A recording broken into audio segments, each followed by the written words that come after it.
السلام علیکم ورحمۃ اللہ وبرکاتہ ناظرین، آج ہم فلیجل کی گولی پر بات کریں گے۔ یہ فلیجل کی گولی ہمارے یہاں بہت کثرت سے استعمال کی جاتی ہے پیٹ درد کی صورت میں۔ اصل میں فلیجل ایک اینٹی بائیوٹک ہے۔ یہ کچھ مخصوص بیکٹیریا اور امیبا کو ختم کرنے کے لیے بنائی گئی ہے۔ پیٹ خراب ہونے کی صورت میں یہ دوائی لینا فرض نہیں ہے۔ فلیجل کا پیٹ میں ہونے والے درد سے کوئی تعلق نہیں ہے۔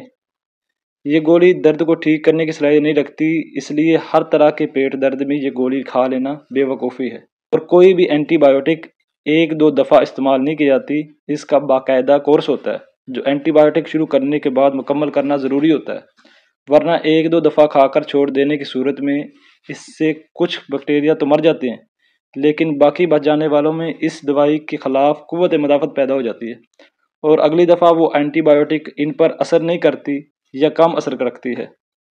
ہمارے یہاں عموماً وہ سارے غیر کوالیفائڈ لوگ دوائی کے مضر اثرات یعنی سائیڈ ایفیکٹ کو سمجھے بغیر بس اندھا دھند دوائیاں دیے جاتے ہیں، جس سے وقتی طور پر فائدہ ہوتا ہے مریض کو، لیکن مستقبل میں ہونے والے نقصانات سے آگاہی نہیں ہوتی۔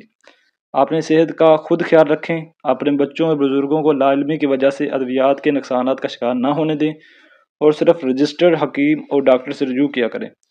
غیر کوالیفائڈ یا غیر رجسٹرڈ لوگ آپ کو صرف اندھا دھند دوائیاں دیتے ہیں، جو کہ بہت نقصان دہ ہے۔ آپ کو یہ ویڈیو اچھی لگی ہوگی، مزید ایسی مفید ویڈیو کے لیے ہمارا چینل سبسکرائب کر لیں اور اس ویڈیو کو آگے شیئر کر دیں۔ جزاک اللہ۔